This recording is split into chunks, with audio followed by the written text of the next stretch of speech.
All right. Well, hello. My name is Edward, and welcome to HIV Unfiltered. Again, this show is for those who are born with it, who have HIV part of their lives, for people who work in the field in any capacity, and for those who are really trying to learn and unlearn all the things that they've been taught. Again, please, this is a safe space, an open space. Before I get into who my guest is right now, we literally started talking not even like 3 minutes ago, and we decided just to press record and go. His name is Andy Feds, and he is a stand-up comedian who ties in his HIV into his stand-up acts to help with advocacy work. Go ahead and just kind of give a brief synopsis of who you are and your title for your Instagram of your stand-up comedy. Sure. I always like to start off with, what's up, everybody? My name is Andy Feds. I'm the first ever openly HIV positive stand-up comedian. I teach people about HIV and AIDS through stand-up comedy, through social media. A lot of people don't know, especially adults, don't even know what HIV and AIDS is. So we reduce the stigmas with education, empowerment, and entertainment. And then social media is Andy Feds Comedy, and you can find that on Andy Feds Comedy. That's ANDYFEDSCOMEDY.com. Sorry, I always have that in my back pocket ready. Cool. I'm cool. I love it. Okay, thank you for introducing yourself. I do have some questions on like a little slow note. Like I said, this is supposed to be raw. We're going to be talking about sex, love, life, disclosure, all of that in between, just to kind of make it more real. You just said that don't know about it, don't want to know about it because they're scared of it. And honestly, this is the podcast to show you that there's nothing to be scared about.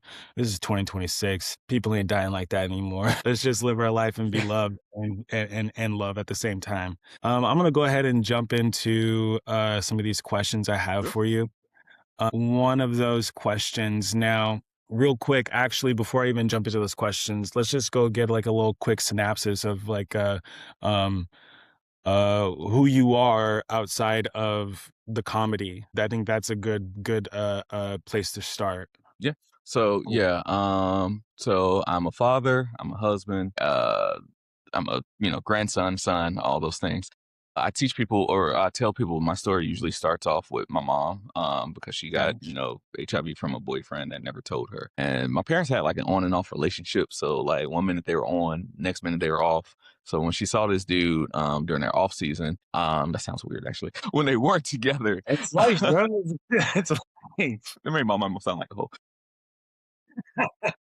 But when she saw this dude, he never told her his status. And so, they obviously did the deed. And then my mom didn't find out till the health department, knocked on the door and said, you should go get tested. And she said, for what? And then they said, well, because you got listed as a sex partner for this dude who just passed away from AIDS complications, as we know. And so she wound up getting tested, found out that she was indeed positive. And then she just didn't like that idea of living with HIV. She didn't like the fact that, this virus that was new, I was born in 92. So this was before I was born. But this new virus was taking a lot of people out. Now she was living with this. Right. Okay. Now, when you were, and you found out at what age? I found out at 5. Literally, I tell people I found out literally at my mom's funeral. My mom was like the life of the party. She was, always, cracking jokes, making people laugh, whatever the case is. And I was my mom's only child. So every time my mom saw me, her face lit up. Yeah. And so I'm at this funeral, 5 years old, just kind of like, all right, why is everybody crying around me? And why is my mom laying down in this box? She's not getting up. And so when I remember at the end of the funeral, obviously they do the viewing of the body. And so I just looked down and I saw, my mom just lifeless. And so I was just like, okay, something's going on, because I've been taking my medicine every day. I've been going to my doctors, every 6 months at that time. Somebody got to explain something. What's going on? And that's when I really start to ask those questions. Right. Wow, at 5, that's so young.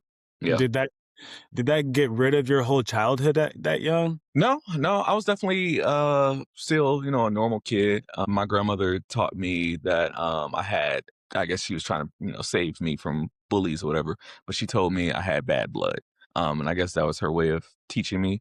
And that's what I told people. I was like, I got bad blood. That's why I take my medicine. And so I only Damn. told like my closest friends, and nobody else needed to know. Now, have you ever told somebody, I know this isn't one of the questions that Mm, I sent you, but, like, have you ever told somebody and they, like, rejected you or, like, didn't wanna, like, be friends with you Not anymore? in my childhood, definitely as I got older in my teenage years.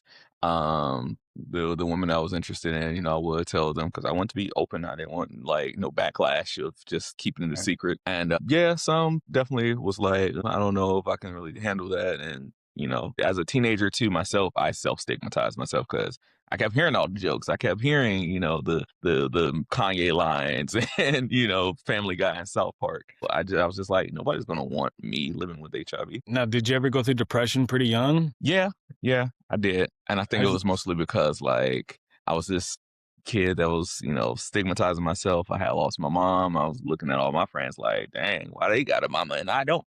oh, yeah. So that definitely played a role in it. How'd you deal with it? Really, I play piano. I've been playing for 26 years, so that was definitely one of my escape routes as well as stand-up comedy.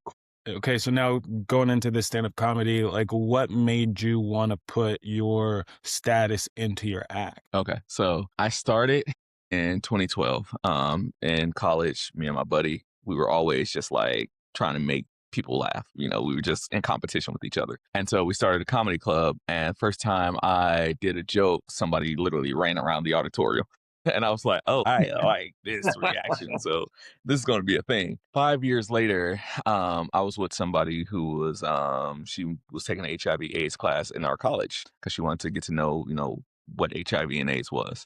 And so she asked me, she was like, do you want to speak for my class? Because I already asked my teacher. What? um, Wow. and this is me still kind of like, "Ugh, I haven't really shared this openly with a lot of people. What do you mean, clutch the pearls?" I knew it was a sign for me to go ahead and start talking about it when she told me that her teacher's name was Lynette, which is my mother's name. And Wow. so I was like, okay, we'll do it. So literally, this was again, I was maybe a couple of years into stand up comedy. And so I was like, well, I want to try to be in my element. So I wrote some jokes literally 15 minutes before I went out or went into the classroom, and the jokes landed, every single one of them. I was like, okay, this is it. Bravo. Bravo, Thank that's you. awesome. That's awesome. Do you have a joke ready for us right now? Usually I get paid for it, but I know yeah, I can give I you. am paying you, I am paying you. Okay, you're right. Okay, I got you then. So, I hate when people like I share people with people that I lost my mom because they always say weird things to you. They'll be like, "Oh, I'm sorry. Oh, she's no longer in pain." Or my favorite one, "Oh, she's in a better place." Right? And me Yeah. and my mom, we were born and raised in a scary part of Chicago. No, in Chicago, right? And in Chicago, she was paying about $200, or sorry, $900 a month for rent. Now, excuse my Christian school education, but they taught me that God got a mansion in heaven, really white gate, streets of gold. Ain't no way God's charging less than $2,500 a month. You don't understand. My mama is homeless in heaven. Do you understand what I'm trying to say? Oh, man. Oh, that's funny. Okay. Yeah, I can see why you do what you do, man. I can Yeah, see why thank you, you thank you. do. Yeah. Now, was it a difficult choice to talk about HIV in your comedy, or is that just something like in that moment when you got asked to do it in front of your class, like, did you say, "Comedy, I'm gonna put my HIV in comedy"? Like, what was like, how did that, like, process work? I think it was definitely a click because it was just like, okay, how do I speak about this uncomfortable topic for me at least in front of people that might judge me? And so I knew that laughter is ironically the best medicine, right? Besides Truvada and Mhm. Tilly and the stuff that I'm taking because that's keeping me alive. But it was more comfortable for me because like I'm a person that hates slideshows, especially when Okay. it comes to HIV and statistics and all that stuff. Throw away the slideshows because those are boring to me. So I was like, all right, how can I get people's attention? And stand up comedy was it. Sweet. Okay. Stand up was it. Yeah. Now, like, have you ever gotten like a bad like experience while doing your stand up? I know that's Plen- kind of a question, but like, is it like, you know what I mean? yeah, plenty. The first time I ever did like I guess you can say an actual comedy gig, it was here in Vegas. I'm not going to say the name of the lounge because, I don't want you to get sued. But it was in front of like an all black crowd. And first thing I said, as I always say, hey, everybody, my name is Andy Fez. I'm the first ever openly HIV positive born stand up comedian. Crickets, because people were like, comedy, HIV, what? Yeah. And I did my entire set, and it didn't go well. It didn't go well at all. Because everybody was like uncomfortable to sorry, I gotta let my wife in. Everybody was uncomfortable to laugh. They didn't feel like, oh, is this something that we can actually laugh at? And I went through the whole set. After I got off the stage, I was like, okay, well, let me figure out what can I do to make it better. And sure enough, I did. Here we are 13 years later. Nice. Now, that was like one of your first sets too, huh? Yeah. Okay, okay. Now, like, have you ever regretted telling a joke about your status? No, no. Okay. Because I feel like once I Yes. regret it, then I'm done. I don't want to do it anymore. So every time I get on stage, I just want to constantly get better and constantly get a better reaction. Okay.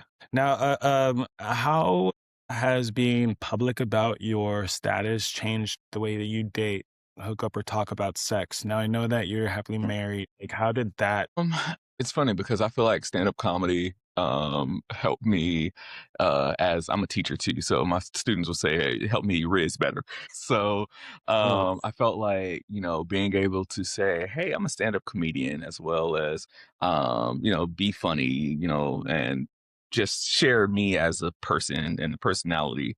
It definitely helped before I, threw the grenade and dropped the bomb on them, So with my wife, that's how I started. I started to tell her I play piano, I write poetry, I do all these things about me. And then once I found out she was actually interested in me, then, all right, hey, let me tell you something real quick. And hmm. then, luckily she was already educated about HIV. So Well, she already was interested in me as a person. So she was like, okay, well, that's not going to stop anything. now, has there ever been a situation outside of like, when you were younger, like before you met your wife, to where you started dating someone and then you opened up and they're like, yeah, I can't see you anymore? Yes. There was a woman that I was interested in. She was interested in me. I told her my status. Everything was fine and dandy until she told her mama. And her mama was like, what? You trying to be with somebody that got AIDS? And I'm like, whoa, what the heck did I say I have AIDS? And so I remember specifically, she said, who's going to take care of you when you die of AIDS since you want to be so desperate? That's such a sad way of thinking, Hmm. and that almost brings tears to my eyes just, like, hearing that because, I mean, it's very true to me. I'm gonna open up about my story a little bit later on in the Hmm. episode, but, like, that is very true. Yeah. It's devastating, and a lot of people who, in my opinion, a lot of people who were born with it or even have it in today's day, and they go to try to date and they get turned around, like, that can put somebody in a depressive state. That could show Hmm. that they don't feel worthless, they feel worthless, they feel like they're not able to be loved, and they have so much love to give out because they don't have any coming towards them. It's a huge thing. Yeah. So, like, growing up, like, that's probably a huge, like, thing that you look back on a lot more than you really realize is, like, Hmm. I was shaped on like, I was taught to believe unconditional love, but here I am being 100% myself or yourself, and yet you're getting pushed away Yep. based on something that you have no control over. N None. That's Yeah. pretty.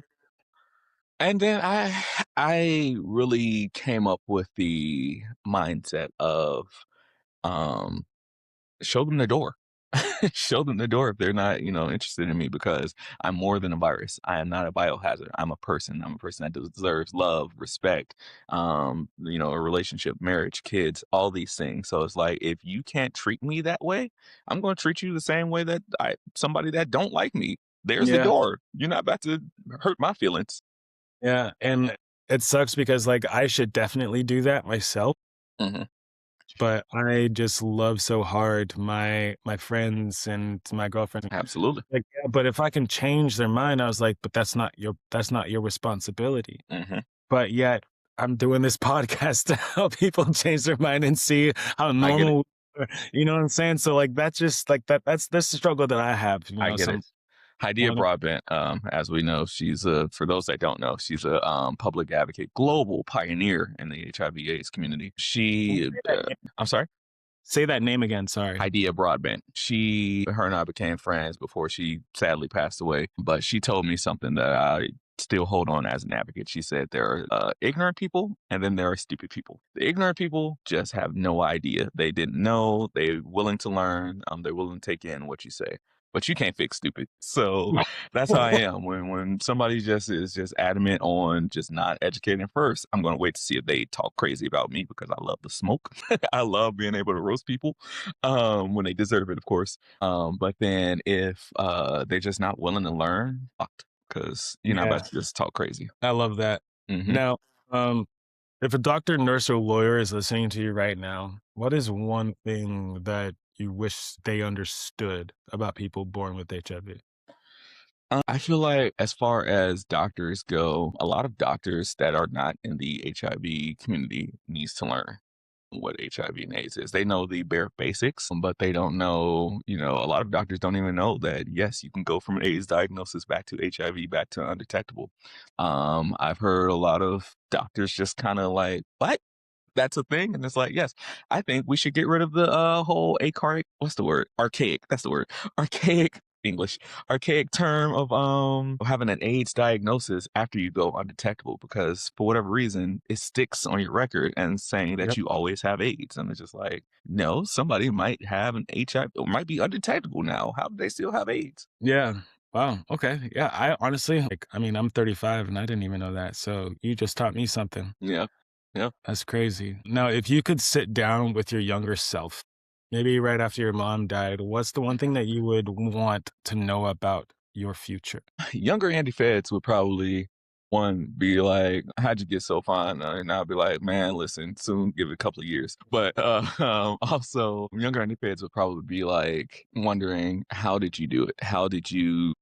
Overcome these mental hurdles? How did you overcome the people? And I will tell younger Andy Feds, hey, you got to work on yourself. You got to work on your confidence over trying to persuade other people. Yeah, I love that. I love that. That's good. That's good. Now, finish this for me. Being born with HIV doesn't make me broken. It makes me what? Being born HIV positive don't make me broken. It makes me hold on, finally got me speechless. I would say it doesn't make me, or it makes me a person. A lot of people will think that somebody living with HIV is not a person anymore. They treat us without the respect. Me and my wife just made a video not too long ago where I posted it on my Instagram. And a lot of people were just like dehumanizing me. And it's just like, wait a minute, like I was literally just born. A lot of people Yeah. forget that, And so I think a lot of people need to understand that yes, we're still people. The first letter in HIV is human. Mhm. That's real. That's real. Mhm. Now, for our next guest who's going to be on here, I'm going to introduce them shortly. Can you please come up with a question that you would want to ask them? Um, a question that I would probably ask them is, what would you say to someone who is newly diagnosed? Okay. Damn. Okay. Yeah. Sorry. Haven't cussed this whole time, but damn. Good question. That is a good question. All righty. Thank you for your time. Is there anything else that you want to like talk about or like mention?